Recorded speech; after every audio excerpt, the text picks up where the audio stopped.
Should I delete the blog posts that have barely any impressions for the last 16 months? And they say, I've found there are many blogs that are underperforming over the last 16 months. They have nearly nil impressions and clicks. What are your thoughts on that? Should I delete it with 301 redirects, or are there any other alternatives? Good question. There's a few different ways to kind of approach this. So, first evaluate why it's not getting clicked, right? Is it that you have thin content, it's only like 300-400 words, doesn't really have a lot of value, a lot of offer? Is it repetitive? Is that blog post there just for the sake of the search engines? Like you're just going after a particular keyword phrase and you stuffed it in a bunch of different places and you don't really have any valuable content you're putting on it, or you're just regurgitating what everybody else's content is?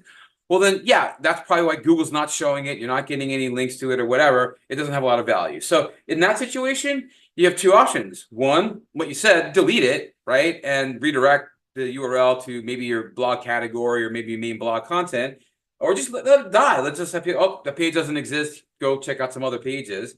Or punch it up, make it real, make it value, give it some value, right? Change those keywords or take those heading tags and make those headings questions and give answers. Maybe use structured data for Q&As if you're going to do it that way. You've got to use everything. Other thing we've seen as well is if you've got, sometimes people will take, I just saw something for a client we're doing some little legwork on, and they had 3 blog posts, part 1, part 2, part 3. And in the tool I was using a tool called Screaming Frog. It also shows the amount of content that's on the page. And each part, 1, 2, and 3, had like less than 350 words on it. And I'm like, well, that's not really valuable. Like if you actually go ahead and you write 350 words about your detailed product, about your information, you're not going to be able to say a lot. There's an introduction, there's an outro, there's some meat in the middle, right? And if you only have about 350, 400 words, you're not going to be able to say a whole lot. And so I'm like, well, why do you have 3 separate blog posts? Why not combine them into one longer, fuller blog post? And that would be my other suggestion to this for this person would be, well, what's on the content? Is this content small enough where but there's some value in it, but not a whole lot, but you have other content that might already have, it might be related? Can you combine those two things, make it fuller, make it better? Maybe we see a lot of people going in and doing content audits as well and saying, well, hey, here's some really old content that's got no value. It isn't really about our business anymore, or the content is so old that it's just not relevant anymore. So some people will punch it up. They'll refresh it. They will make it new again. They'll add value to it. They'll add more information to it. And you usually see this. They'll say, last updated, and have a date of when it was last updated. So it might say, top 15 things to do in 2022, right, for this topic. And then underneath it says, last updated,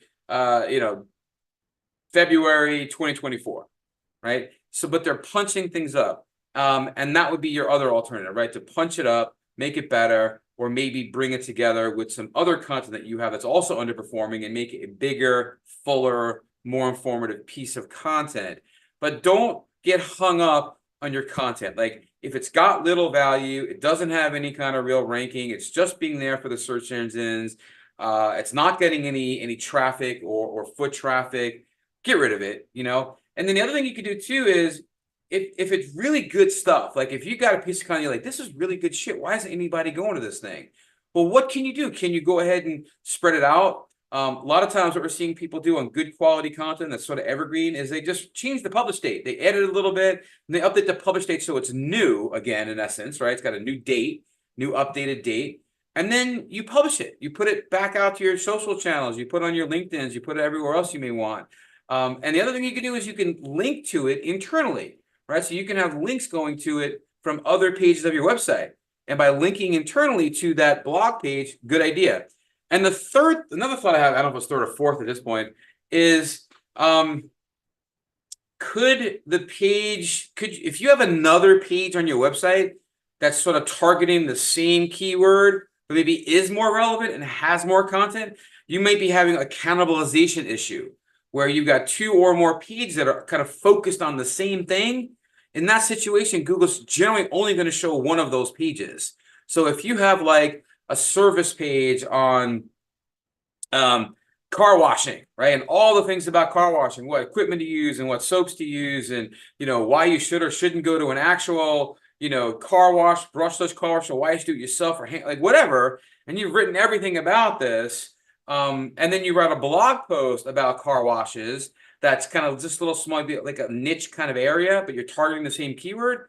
Well, Google's probably going to go, well, wait a minute, here's a sort of little thing about car washing, hand car washing, but you've got this really big topic in your service area that really covers it in depth. Well, why would they show this little tiny nothing blog over the really well thought out service that you offer?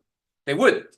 And so in that situation, yeah, either get rid of it or expand on it somehow, or include that content on the main page, or you could even do things like link to the blog post from within these other pages. You could say, hey, for more info, like maybe you've written car wash, but you're only talking about the types of towels that you might use, right, for washing, drying, scrubbing, whatever, right? Maybe chamois or cloth or whatever, right? So then in your service page where you're talking about the things that you do, including washing cars, you might have a link that goes to that blog post. So now internally, you can send people to that blog post to go read it, and that's going to be a good idea. Yeah, and I just want to know, can I really use newspaper to clean the inside of my windshield? You can actually. Have you ever done that? No, it seems weird to me. I was like, it is, man. It works, man. It works. Not only does that work inside outside, it actually works really well. But down here, I don't know if you get them up in Atlanta area. We get love bugs. And love bugs are like, they call love bugs like two bugs that are kind of stuck together. They mate, and in Florida, there's 2 times a year where there's swarms of them many times.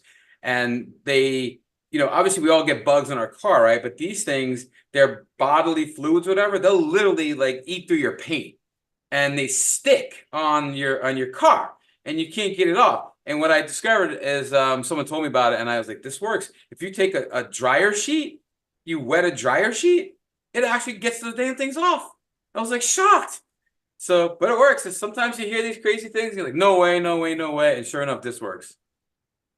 come for the SEO, learn about how to clean your car. That's what we're doing for you.